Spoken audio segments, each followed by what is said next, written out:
ओम नमः भगवते वासुदेवाय नमः। जैसा कि हम सब जानते हैं कि मनुष्य या कोई भी भौतिक जीव अपनी भावनाओं पर नियंत्रण नहीं कर पाता है।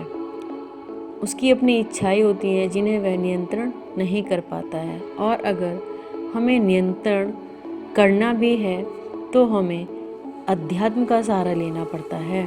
तो इस कड़ी को बढ़ाते हुए सुनते हैं पापाकुंशा एकादशी व्रत कथा और चलते हैं युधिष्ठिर महाराज के भवन में, जहां कृष्ण भगवान और युधिष्ठिर महाराज का संवाद चल रहा है। युधिष्ठिर महाराज बोले, हे भगवान, अश्विन मास के शुक्ल पक्ष की एकादशी का नाम क्या है तथा उस व्रत के करने से कौन सा फल हमें मिलता है, सो विस्तार से कहिए। इस पर श्री कृष्ण भगवान बोले, हे राजन, अश्विन मास की शुक्ल पक्ष की एकादशी का नाम पापाकुंशा एकादशी है। इस व्रत के करने से समस्त पाप नष्ट हो जाते हैं। इस एकादशी के दिन मनवांछित फल की प्राप्ति के लिए श्री विष्णु भगवान की पूजा करनी चाहिए।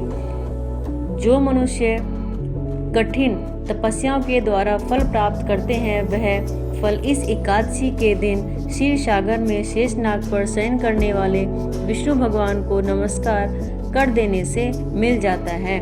जो मनुष्य शंखधारी विष्णु भगवान की शरण में जाते हैं, उन्हें यम यातना यह नहीं मिलती है। जो पापी मनुष्य अनायास ही इस एकादशी का व्रत करते हैं, उन्हें यम के दुख नहीं मिलते हैं। जो विष्णु भक्त शिव जी की निंदा करते हैं अथवा शिव भक्त विष्णु की निंदा करते हैं, इस एकादशी के व्रत के करने से भी उनके पाप नष्ट हो जाते हैं।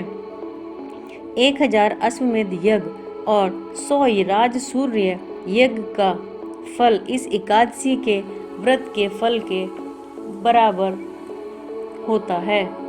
अर्थात एकादशी के व्रत के समान संसार में अन्य दूसरा कोई व्रत नहीं है। एकादशी के समान विश्व में ऐसी पवित्र तिथि नहीं है।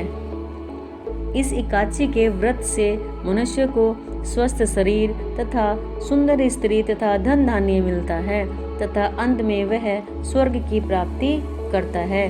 जो मनुष्य इस एकादशी के व्रत में रात्रि को जागरण करते हैं, उन्हें बिना किसी रोक के स्वर्ग मिलता है।